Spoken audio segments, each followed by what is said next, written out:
Greetings, community, and welcome to Entropy and Comics. And my pre-order arrived. Yes, it did. And all I could say is, wow, I got books. Boy, I've already been swimming in books. I'm like, oh my God. But now I'm drowning in books.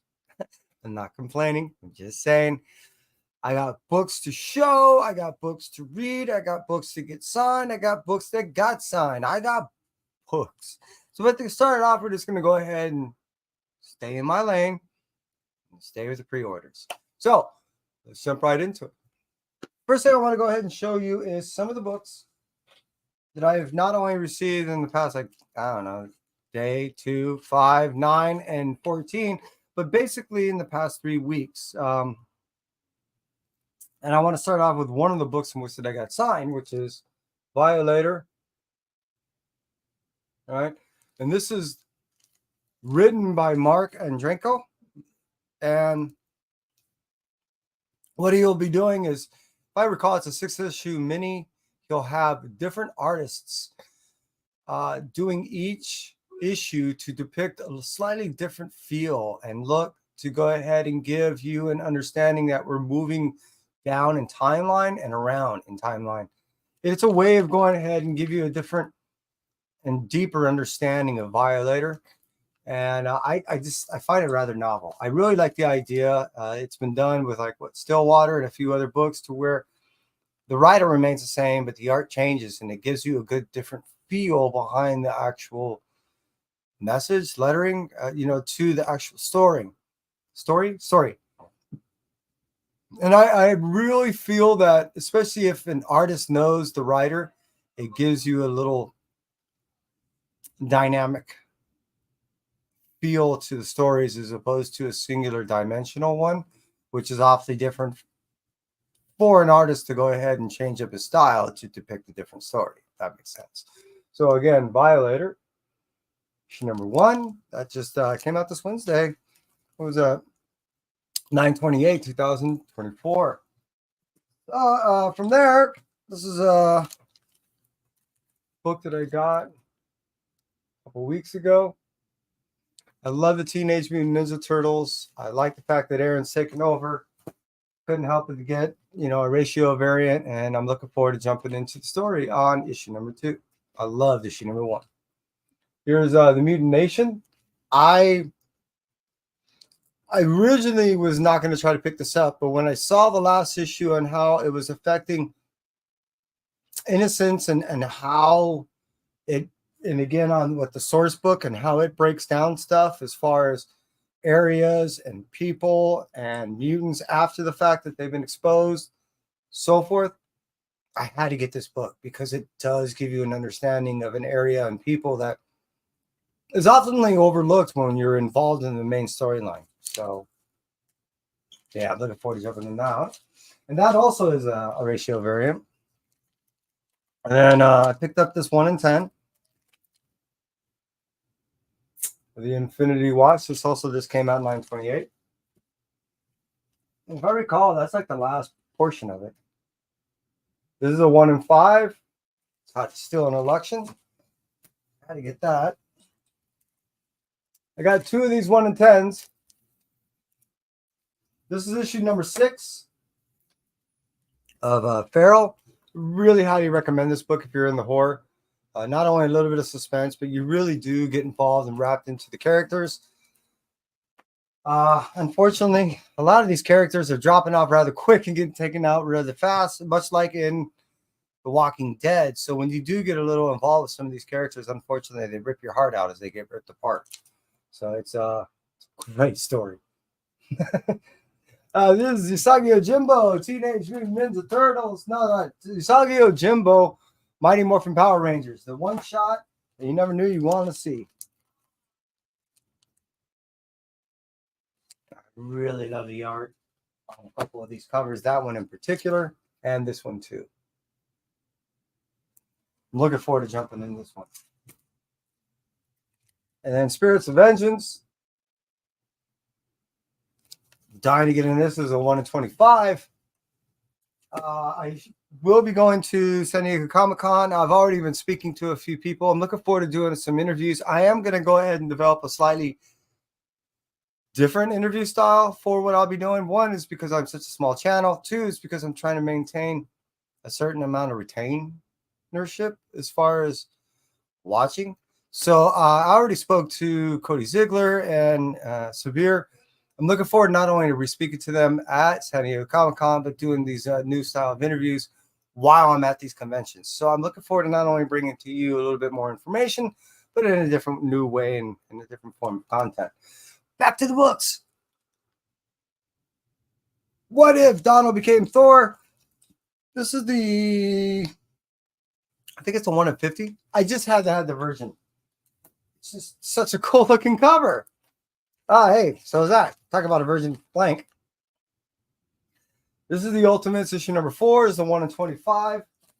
One of the significant aspects about the Ultimates issue number 4 is it's supposed to give you a background understanding of why Robert Downey Jr. was picked, being that his character in the Marvel Universe was Iron Man, to become Doom. Supposedly some of that understanding is in there. I've yet to actually read it. It's Dazzler. So when I do, hopefully it will kind of give us some insight and understanding. I've yet to have anyone really tell me if it does or doesn't.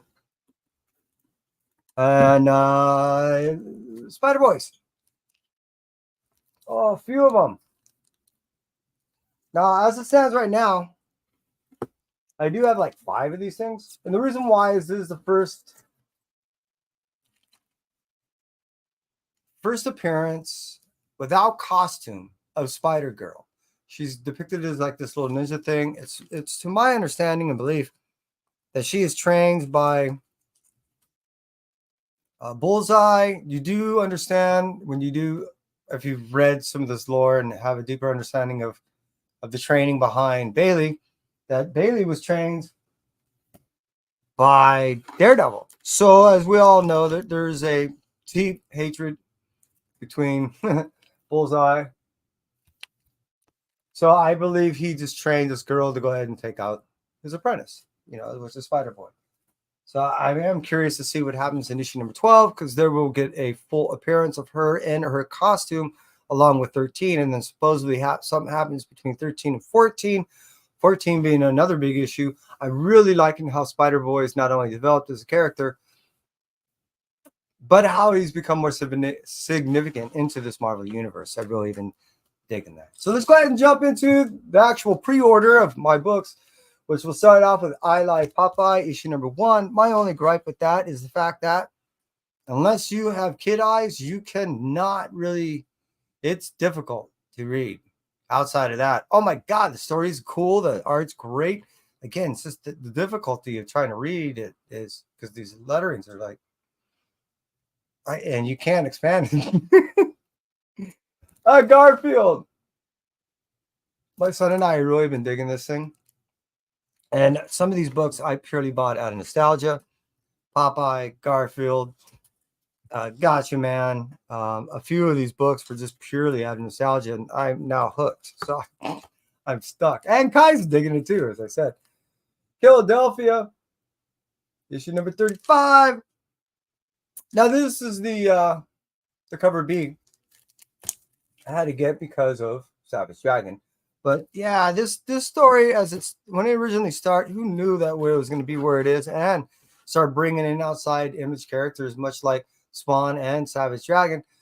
This has really developed to be one of my most favorite of the Image universe books, along with the Unnamed universe and Transformers. This Energon universe. This Image has really became a real hard hitter in the industry today, and without them, I believe that we would have great difficulties right now as far as sales in the comic book industry without them. Nice House by the Sea, DC Black Label.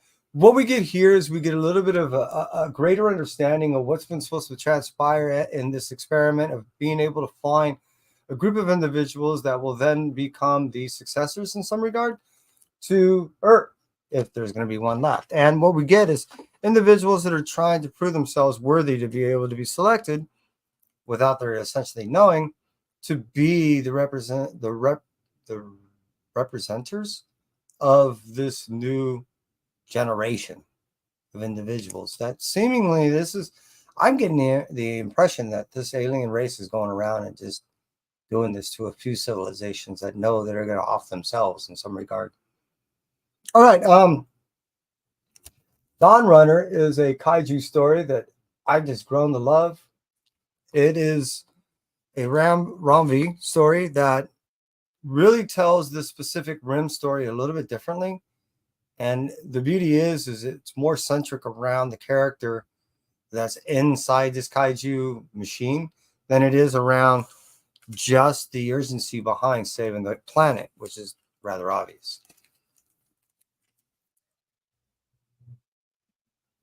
He was trolling just marketing. I'm not understanding. Am I missing stuff? Hope you're doing well though, John. Frankenstein with a blank variant. I'm hoping to go ahead when I go to San Diego, LA Comic-Con to get some more sketches. It's been a new, not I want to say trend, but it's been a new passion of mine to go ahead and get sketches as opposed to just signatures. You know, I can go ahead and get everything signed in my catalog, or I can choose a few select individuals and then just go ahead and maybe get some art, especially by the artist, that I feel is a little more important now to me in my journeys, because I'm still able to obtain the stories that I'm looking for, the stories behind the stories in some regard, but I'm also getting a little bit more deeper meaning, because it's not only something that I ask and or suggest, but it's something more true to them when they go ahead and deliver it to me. So I don't know. It's just been cool. So I'm looking forward to taking that in, hopefully getting some work done. Space Ghost. David is killing it with this story. I, was watching Space Ghost as a kid, large adult kid, and it was always just a filler to the cartoons that I was watching. But this is, this is awesome. If you're not reading Space Ghost, much like if you're not reading Gotcha Man, and Galactor's just an offshoot of the overall story that has just been awesome, then you're really, truly missing out on not only something that, in my own opinion, as a kid was only hindered by the lack of technology that was able to truly depict the stories in a cartoon way, but you're getting it not only in something that artists can depict greatly, but it shows what they could actually do now by the understanding of today's technology, how good of a book and story this could be. It's awesome. This needs to be a cartoon. Just saying. Infernos by Ryan Parrott has just been amazing story that I did not want to read. I ended up reading issue number 1, decided to try out issue number 2, got hooked, and now I'm going all the way through. It's a story of what if Satan, the devil, had to find successors from his children to go ahead and take over when he dies. The bureaucracy behind what you end up seeing in hell is hell. And it's just been a wonderful journey. Transformers, the original issue. Don't have it, but at least I have a blank version and now this. So I'm looking forward to taking the blank again to LA Comic-Con and try to get me a nice little sketch on that thing.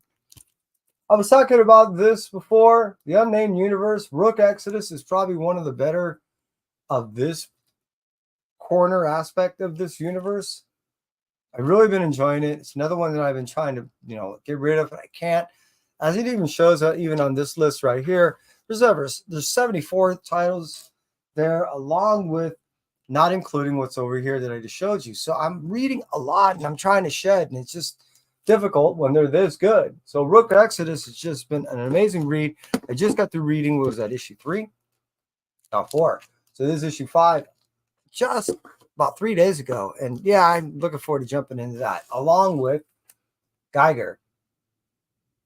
Just read this, issue number 5, 3 days ago also, because I've been reading all these little universe things attached in conjunction with one another, hoping that it would bring some semblance to what I'm reading. And not necessarily does it always connect, but it does feel like I'm immersed because I'm reading everything within, if that makes sense. So, and I'm pretty happy that the dog made it. Don't take out my puppy. He's awesomeness. Jack, hope you're doing well, brother. Hope all is good. Just going through my mini books. Destro has been an amazing read. Destro will go away along with a bunch of other supporting books for this Energon universe, and we'll be left with 3 primaries when it comes to the end of this year and the beginning of next. But that doesn't bother me at all, because that's what it's all been trying to essentially do. Is everything else, especially these 5-issue minis, have been just brilliantly written. But for the overall goal of just giving you a setup to the overall premise to what is the Energon universe. So Scarlet, G.I. Joe, all these things have been just wonderful, not only to read, but it's been a wonderful setup to what we've been able to see, which is going to essentially be those primary 3 when we get the Transformers and G.I. Joe finite universe right there. You know, that's what we've been developing and getting. Hey, I appreciate you being here. It's predominantly comics, brother. I appreciate you being here and hanging out. I do a lot of reading, and that's what I do, is I give you a breakdown of my monthly pickups and what I think of those books, because I read every single one. Moving on from that, we're going to talk about Tony Fleek's Uncanny Valley, issue number 5. This is issue number 5, a 6-issue mini. This was originally supposed to be a 12-issue maxi series that, unfortunately, Boom decided to go ahead and reduce down to a 6-issue mini. It's been a lot of work for Tony to go ahead and make this a cohesive story without it making it feel rushed. And I've been greatly appreciating the story. I just do feel a little gypped at the fact that the deal that was initially made between Boom and Tony was kind of canceled on their behalf because he made good on his behalf. Am I complaining? Not about him. I just would love to have seen a story that he truly had pitched and they accepted, not one he had to compromise, if that makes true understanding. That's all. That's it. What I'm digging of the story is the fact that what you're getting is a really well-written story about a kid that's half cartoon, and the cartoon world needs his blood. That is a lowbrow, low elevator pitch that I can give for a really high-level book. Moving on from that, we're going to talk about Cantos. Speaking of high-level book, this is getting more than halfway through the last arc of the last book to the Canto series. My heart is slightly breaking, only due to the fact that it's bittersweet to see this book come to this end. But it's been also the start of why I kind of started in the whole YouTube thing with my son on my sister channel, 1-2 Comic Talk. So I get that all good things must come to an end. I just sad to see it happen. But moving on from Canto, which is just a story that hits you deep in the heart, let's talk about some that hits you deep in the psyche and one in politics. Animal Pound, as I've read, and it's very many different versions because it's from the original Orwellian tale, is a obvious pound, dog, cat, you know, version of this storytelling. And due to its fact that it's coming from a perspective of the animals, really does keep me as a person in check. Because when you start looking at things through a scope like that, and then you get it from this broadness, it really does offer a dynamic that's not what was initially intended in the original story, but obviously supports the original idea, but in a grander way. So I'm tickled every time I pick this up because I'm seeing it in such a broader spectrum that I've never read the story before, and I just love it. Moving on from that, let's talk about something totally different, which is Sweetie Candy Vigilante. If you're going to go ahead and get taken out, you might as well get taken out by the daughter of the Candyman. And it usually is, if she finds you just, something that you can go ahead and deal with because she might just recruit you. The only problem I have with this is it doesn't come out on the regular. It's about one every 6 weeks. But outside of that, this is probably one of the funnest books that I get to read. It cleanses the palate. It's one of the most enjoyable that I get to read. And Sweetie, just keep doing what you're doing. And guys and gals that write this book, just, again, keep it coming. Keep it coming over at Dynamite. Moving on from that, we're going to talk about the Image book, Department of Truth. The cool thing is I did just read issue number 24. I've been looking forward to this. And now we're getting a deeper understanding of what Oswald's, how he got hooked not only in his own true belief, but his passion behind why he stays with the department and does what he does, oftentimes on a rogue way. But yeah, Department is just not only a wonderful tale, but this is one that I hope Tynion gets to develop. Moving up that, let's talk about, as I said before, Teenage Mutant Ninja Turtles issue number 2. The cool way that Jason's telling the story about first focusing on each individual turtle, where they're at, what they're doing, and where they're going, is a cool way to start this new series, because we get a way of isolating each individual turtle and their individual personalities in a way that we really haven't got before. And when we get it deeper into a already pre-existing story, many people will go ahead and complain and say, look, this is just filler. Someone doesn't know what they're doing, or they don't know what to write. The way this sets up, in my opinion, is rather smart, because you don't get that backlash. What you get is a nice setup. I'm looking forward to issue 6, because then we're going to have, we've already covered all the characters, and we're going to get into deep of the lore of the story. I was talking about this earlier. Teenage Mutant Ninja Turtles source book. I have purposely not read any of these, and I'm waiting for all of them to come out. I want to say 4 might do it. I can't remember. I have to go look back at my information. But what I want to do is read this in its entirety, because it reads like a manual. So unless you're ready to go ahead and jump in and understand how to go ahead and rip apart your engine of your car and put it all back together, if you do it in incremental amounts, you're going to forget stuff. That ain't good, because you're going to end up at your mechanic just dumping all the parts out. And it's the same thing with this. If you can't kind of, like you would just binge a series, this is the best way, in my opinion, for something like this source book to go ahead and have a true in-depth and saturated understanding of the Teenage Mutant Ninja Turtle lore.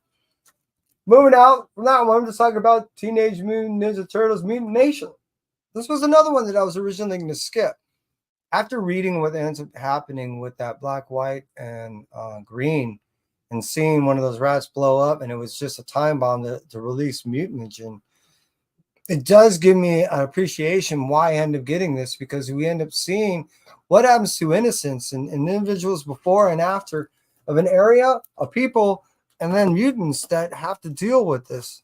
I think that was rather cool. So I'm glad that I ended up picking this up, because I know that we're going to get not only a better understanding that, but it turns out the characters right here are getting their own, I think it was like a Netflix cartoon or something like that, which I think is really cool.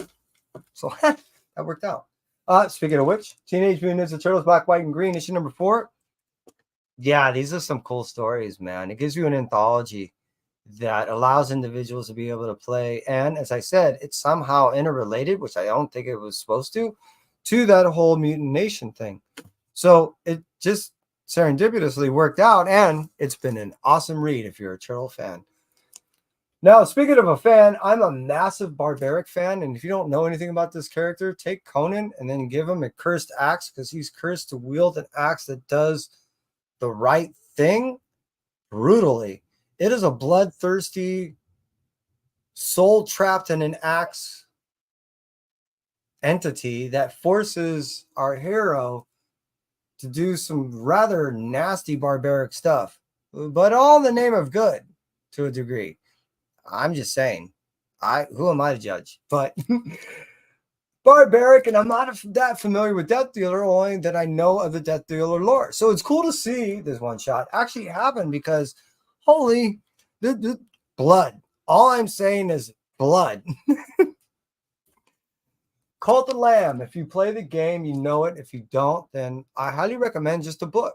I don't play the game, but by playing the game, I've been kind of learning about the. Let me start over. I've been reading the book. Don't know the game, but I'm reading the book. As I read the book, I'm starting to learn about the game. Didn't realize how immersive this world really is. The cool thing about the book is it kind of gives you a little bit of inside information of what the game is based on, as far as why the lamb did what it did to one, exist for its people, and why it presently is cursed with this curse. So it's been fun. And it's one of those books, as I made mention before, like Sweetie Candy Vigilante, that if I get too heavy in a horror, a gore, or something that's just too intense, I can read something like that and it just cleanses the palate. Speaking of which, thank you. Appreciate you. Primer, another palate cleanser. This is an all-age book that I highly recommend that if you decide to buy for yourself, go ahead and pass it on to a kid. This is a fun book about a kid that is she? Yeah, she got adopted. I think this is like her third family, and they're scientists. Well, at least the mom is. And she stumbles across some like these paints, and she really doesn't know what she's doing. Next thing she knows, she becomes absorbing the catalyst to these paints, and now she becomes a superhero whenever she utilizes these paints in a certain combination. She can use up to 3 paints, and it offers different powers depending on how she mixes those paints. It's really cool. And like I said, it's an all ages thing. It's her whole goal is to get into the Teen Titans, and it looks like it's going to happen because they're solely dependent upon her. All right, Spirits of Vengeance. No way. No way. Spirits of Vengeance is written by Sabir Pirzada, but I didn't realize that it might also be written by, because it says Hill right here. Okay, it's Sean Damian Hill. Okay, I thought that it was written by Hill that I know. Anyways, I'm going to go see Sabir. And along with this cover right here, I also have a 1 in 25 that I'm looking forward to asking him to sign. I am going to be doing some interviews at I just put it back in the wrong one, at LA Comic Con. So I'm looking forward to not only speaking to him about this character and which is his first time writing for, but future developments on characters much like this, because he's really starting to delve over into other characters, much like Venom and so forth. So, you know, he's going right down my world. I'm just saying. Speaking of which, Venom, separation. Oh, wait. There we go. Venom, separation anxiety, issue number 4 and 5. What we get with these is we get David writing some books that he, in my regards, is taking off from the early days and being able to have some fun with a character that he's written so well. I've been enjoying the series, and we do finalize it with issue number 5. So I am looking forward to jumping into these books because I'm a symbiote slut. Let's just be honest. And I can't get enough of this whole symbiote lore. So, you know, what are you going to do? Moving on, let's talk about Chasm, Curse of Cain. After we get the aftermath of what transpired with him becoming Chasm, his girlfriend becoming Hallows Eve, she's now getting really good at becoming almost a real true hero now. She's not even an anti-hero, but he's now delving into the anti-hero world, whereas it was kind of forced upon him, much like in many regards the Marvel world kind of does. And it seems to suit him rather well. So we'll see how Ben does, especially now that he has to deal with another Spider-Man. And I think it's really going to go ahead and allow him to redefine himself as we get through this series. But moving on, let's talk about Nyx. This is a Kelly and a Lansing book. I originally bought this series because my son was interested in this. I'm not a massive X-Men fan. I ain't against it. I just don't follow the series. I don't really follow big team stuff. It's just so difficult to wrap my head around, especially when I'm reading so many different books. But Kai hit me up. Plus, you know, the guys are buddies of mine, so I'm going to have them sign all this stuff when I take it to LA Comic Con. And yeah, I'm looking forward for them to go ahead and give to me their love for the book. I'm looking forward to doing some interviews with some people, and these are some of the people that I am going to be speaking with. So definitely look out for some of these interviews during that LA Comic Con time, 4th through the 6th. And this is that one if Donald Duck became Thor. As I made mention, I am truly a fan of the what if stuff, especially Donald doing all this what if stuff. I can't get enough, and I'm looking forward to I think it's Minnie is doing Ms. Marvel and a couple other, you know, characters of the like. And I'm looking forward to their developments and how they're going to keep moving down the road with these characters, because not only are we getting characters that we love in the Disney thing, but we're getting retold stories in a slightly different way, just slightly. but they're classic tales. So it's been awesome. This is the issue B. Kid Venom made his first introduction, and over a 5-course Venomverse series, you could buy the Kid Venom all in its collection. That came out, if I recall, I think it was the beginning of the year or towards the end of the year. I've really been enjoying this. A lot of this Kid Venom was on 3 to 4 month holds. Unfortunately, there was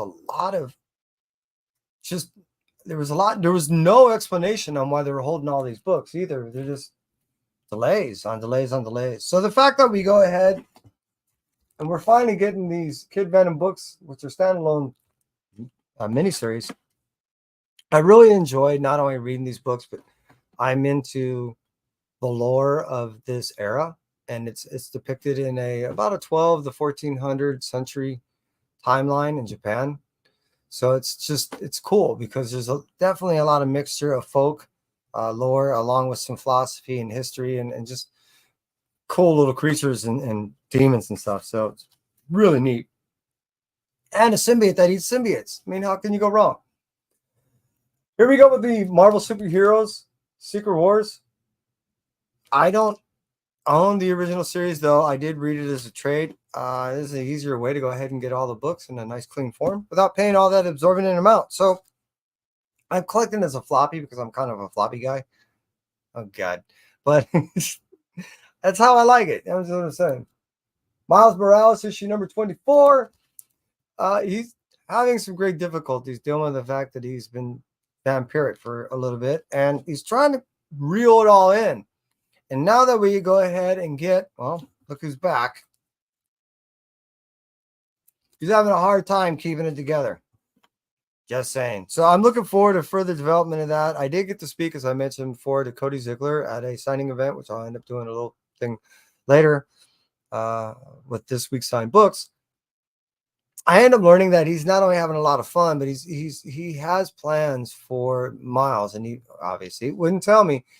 At the same point, it did give me some hopes on where this character is going. I don't see this character being vampiric very long. Somehow he's got to get a cure, right?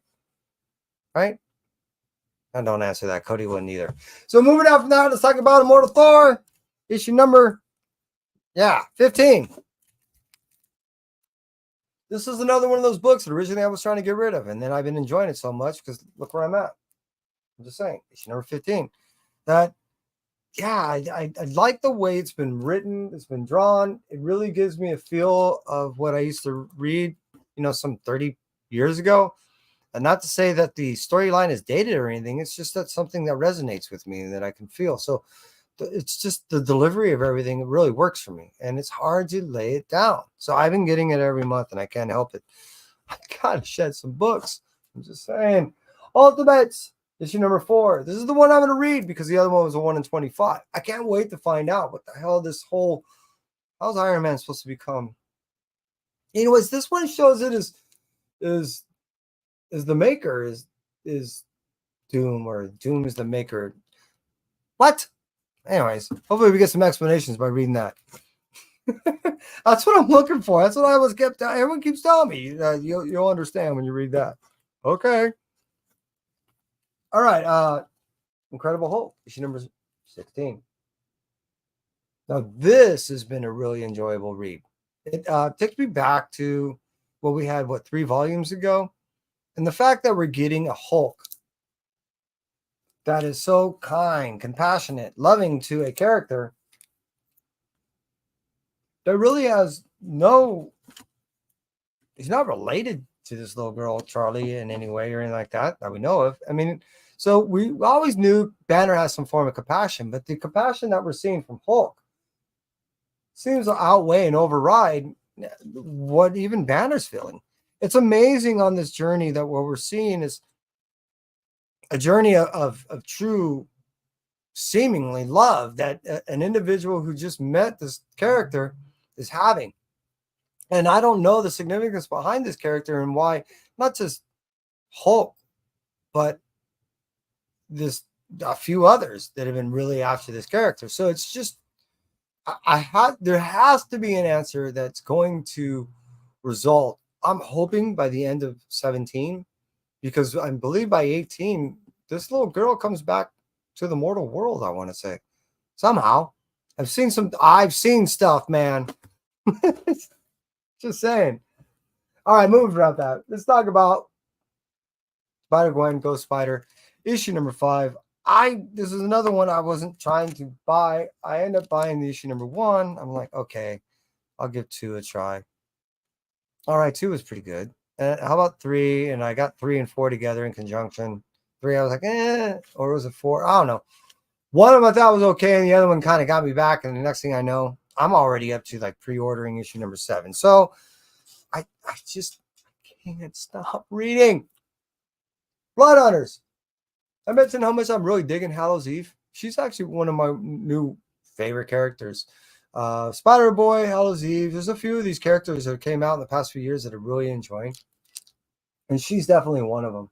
But what we see, and look at that. See, that's what I'm saying. Look at Miles. He's all vampied out.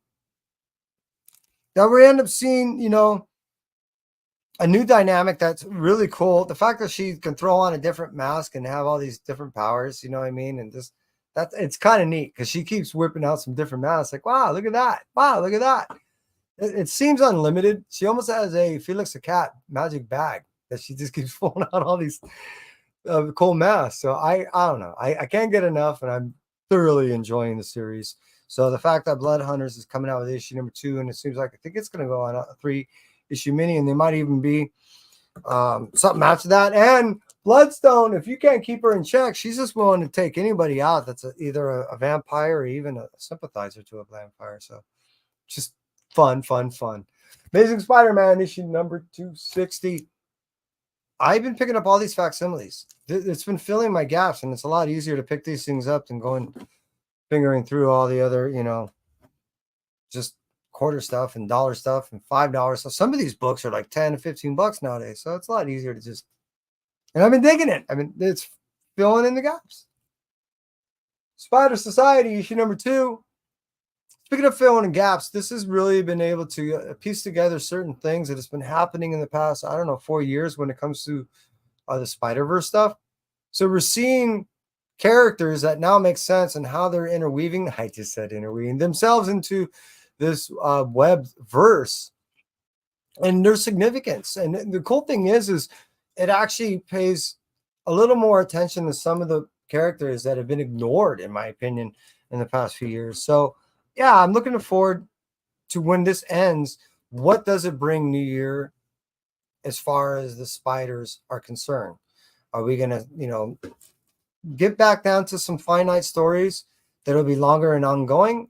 Or are we going to go ahead and maintain kind of what they've been doing throughout this year and just hopping around a bunch of minis and just introducing all these little mini stories that don't necessarily interrelate? We'll see. Moving on with that. Oh, yeah, here's a cover, just different cover. I think it is a cover A, and that was a cover B. That was cover C, and there's a cover A. And then we got Spider-Man, Black Suit and Blood. This has been really, really good. I've really been enjoying this. I can't wait to get to issue number 2. Issue number 1, I ended up reading twice, and I was like, wow, this is wild. People are having fun with this thing. And it is, when you get, you're getting writers that not only know the lore, of these characters, but you're seeing them being able to kind of cut loose, knowing that they don't have to adhere to any true canon outside of just knowing that they can't go anywhere too crazy. So in my opinion, they've been having a lot of fun in this, and I've been really liking how hardcore some of these stories. I already got to visit some of the panels of this without words, so I'm not cheating. And just really been enjoying what they've been able to do with this story. I've been buying all that black, white, and type stuff. It's been just kind of hard hitting. You know what? It's hard hitting. Get back to this. Amazing Spider-Man issue number 57, along with 56, which I got 2 of these guys. I can't remember the significance why I was getting these things, but look, Spider-Boy. And then 56 right here. The reason why I kind of went backwards is that, oh, it was a 950, but a 350 something. Anyways, what we're leading up to is Wells handing off the baton at issue number 60. 61 being taken over, written, I think, 2 issues by one individual and then taken over after issue 63. And I think we'll take over the rest of that arc. I don't even know what's supposed to happen after that. What I'm getting at is this. The developments that's supposed to happen after here and the fight that's supposed to happen after here, we're supposed to get like 4 issues of just almost fights, is supposed to lead into issue number 61, which we're going to end up, I think, getting a new character. I think there's supposed to be a debut of a new character.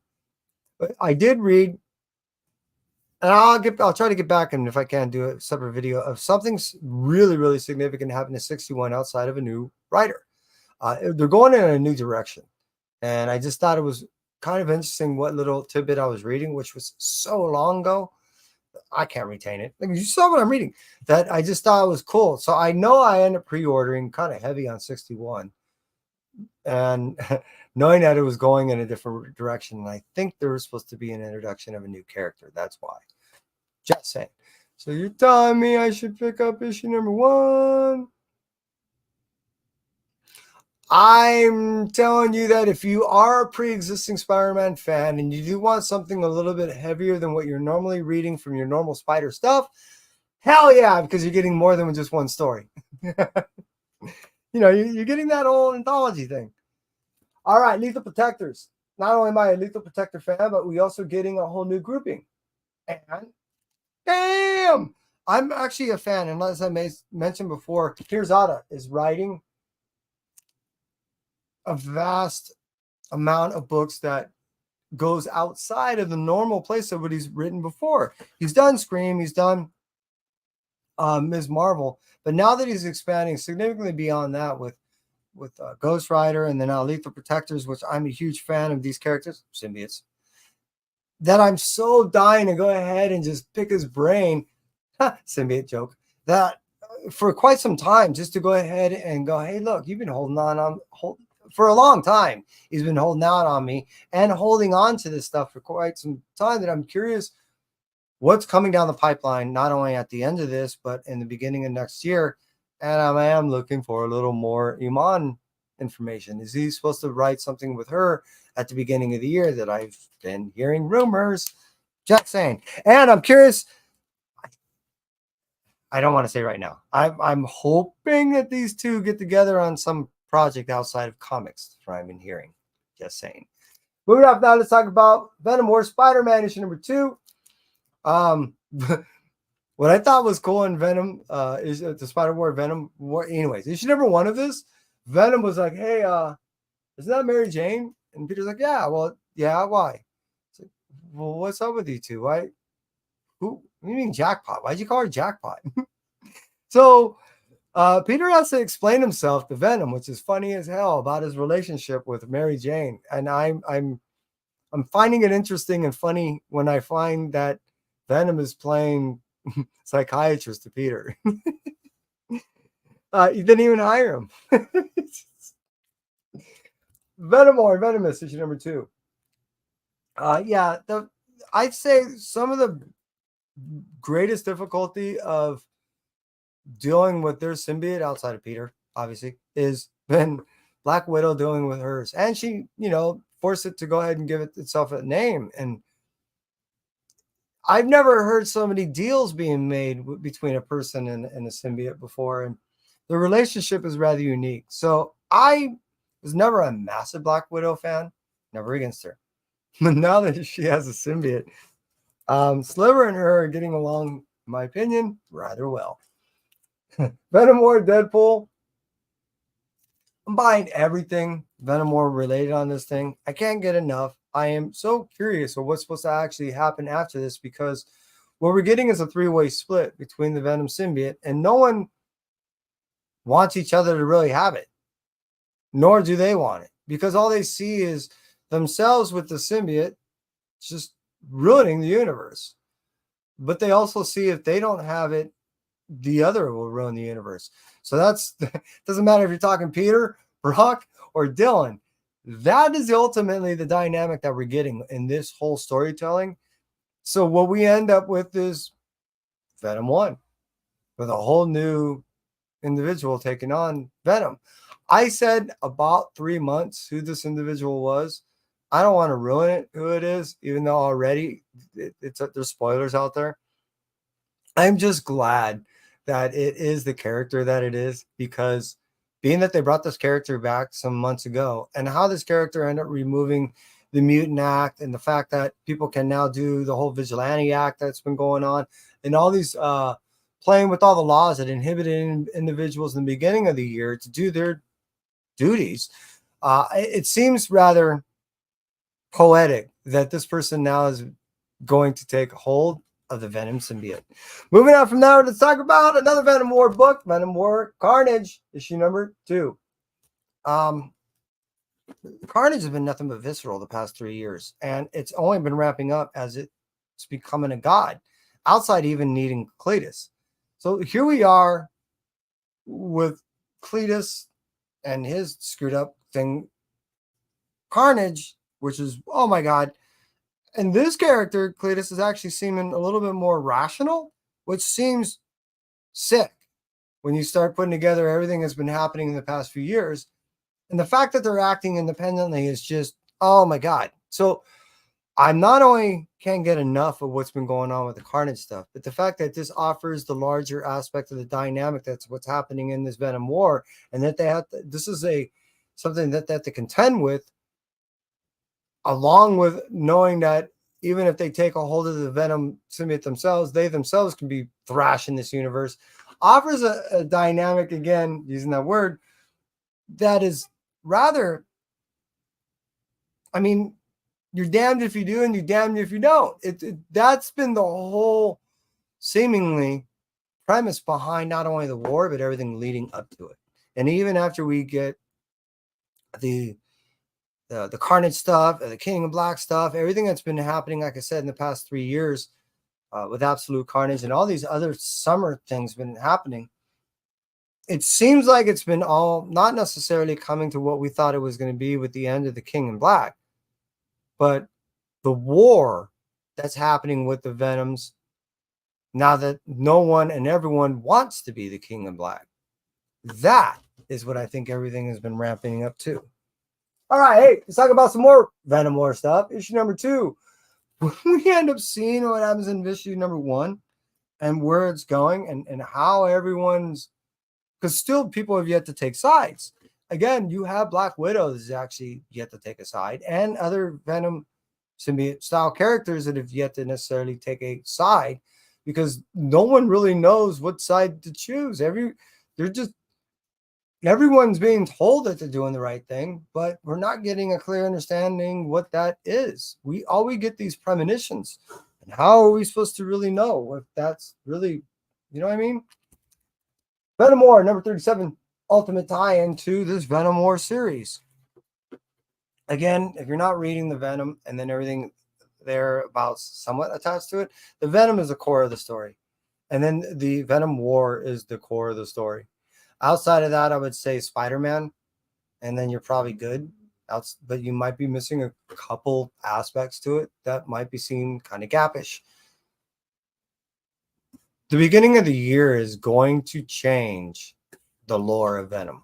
Things are going to change, and I'm excited. You can tell, right? What happens when you have something mindless going after something kind of mindless, and they both want brains? That's a zombie. That's so, how much brains can one brain thing want? It's kind of a woodchuck question, right? We end up finding out definitely in this. And wow, you thought zombies were nasty? Oh, frick. I'm just saying. So, oh, wait, that's 3. That's 4. I got 3 in there. All right, here we go. I've been having fun with this. Yes, this is a Venom verse, a spidery verse application to the Venom thing. It's been fun. And we're getting characters that are rather unique. Speaking of, this is a cool character. This is truly a cool character. And yeah, Dan's in this one. So I'm looking forward to get this signed as another one. And look at this. The characters that we get from these series are rather cool. And they've been implemented into the whole symbiote lore. It's been fun to watch how they're utilized. And when writers take over some of these things, when all we've seen is a few pages of their introduction, is curious and interested because, you know, they have to speak to other writers and go, look, when you develop this stuff, can I see your design page? And that doesn't matter if you're talking art, if you're talking, you know, the development of the character as far as its background. That way they know where to further go. So it forces interaction between writers and artists that sometimes don't normally exist. So that's what's also fun about these books is you're getting, you know, works with individuals that normally don't get to jump in the kitchen together, which is kind of cool. I don't know. I think it's cool. All right, Venom or Wolverine. You know, the first time that Venom or I didn't know the Flix worked on this. Holy shit! Oh, that's right. So that's right. Tony worked on this. I forgot. This is his first Venom book. This is his first Marvel style Venom book. You know what I mean? So I can't wait for one him sign this thing. But yeah, I'm looking forward to talk to him about this because this was another one that he told me that he was working on, but he couldn't tell me exactly everything he was working on. And knowing that I'm a symbiote lover, he knew that I'd be, you know, grateful. The Infinity Watch. I don't know if you've been reading this thing, but really what that's leading up to is a gigantic Infinity Watch story that's going to be happening come to the end of this fall. Here we are with issue, what, 5, 6? Stop going backwards. Here's 8. Here's 7. Right? 6 right here, right? Yeah, here we are. Issue number 6. I did just read issue number 5. I've really been enjoying the story, especially when we're finding out Thanos sense of finding out that these things are embedded in the people, and it's not going to be as simple as it was before. Even though as we see, he still has the power to kind of just rip these things apart. Though he's been rather lenient on the majority of the individuals he's been coming across, there's something culminating that is not evident. It's not quite present, but we do get a hint of something brewing, and I'm hoping to find out by the time I get done with 6. Just 7, and then obviously 8, which, hey, look at that, Spider-Boy. So when we and then we have the final one, and when we get there, like I said, all really this does set up for this Infinity Watch storyline that's going to end up coming towards the end of the year, and it's going to be going on, I think, up until the beginning of spring. I'm looking forward to that. I am a kind of an Infinity Watch fan, not massive. I just think it's kind of neat. And where they're going with this storyline, this seems kind of original. Now, if this I recall, this is issue 3. I have issue 1. I have issue 4. But what I didn't have was issue 2 and 3. I don't know what happened. There was a gap there. There was just, don't know what happened. So I didn't read 4 yet. I definitely read 1, and I realized I had 4 going, something doesn't feel right. So I ordered those and finally got those. Moon Knight issue number 2. I am a designer variant slut. Boy, I'm just slutty in all kinds of different ways. But look, it's cool, right? Isn't that cool? Just saying. We're almost there, people. And the fact that you hung out with me all this time, thank you, thank you, thank you. Turtles of Grayskull. This is an issue mini I just can't wait for. And look, I just had to get the Sky variant. Love it, hate it. I just had to have it. Just saying. Something is Killing the Children, issue number 1. It's not a reprint. It's an archive variant. So, I mean, it's not a 1-1, but it's, yeah, see, archive edition. Let's get that. It just doesn't focus. It's okay. Anyways, trust me. It says archive edition right there. I just saw it sitting out there in the wild, and it looked like it was in good condition. So I'm like, eh. And the last book, we made it, peoples. Department of Truth, issue number 25, blank variant. My thing now is when I go to certain cons or when I go to certain signing events, when I know that there will be artists there, instead of flooding them with a bunch of books to obtain conversations that I greatly enjoy, because I really like the stories behind stories, that I'm just now going to start presenting some of these individuals with blank covers and see what they, just hit them up for what they'll charge. And that way I can still obtain the stories that I'm looking for, but I'm also getting a little bit more of them, true to them. Maybe they might even be able to offer something that they would like to draw. But it's just something that I'm, because of John Comics for Kids, that I decided to do because it just seems a little bit more personal than just the signature on a book. And outside of, yes, I still want to still obtain and maintain my signatures upon my books. I'd rather absorb that time if I know I have a line, and if they are willing to offer a sketch instead. And that seems to be kind of a trend that I'm leaning towards for myself. So just saying. Hey, I appreciate everybody. And you know what? Not only will I never change, but I'll never change my underwear or socks just for you, Tony. And everyone that decided to cruise on the rewind, I appreciate you. Those that decided to hang out with me on this whole live long, thank you. Seriously, I appreciate you. And that's pretty much it for me. Entropy. You guys stay well.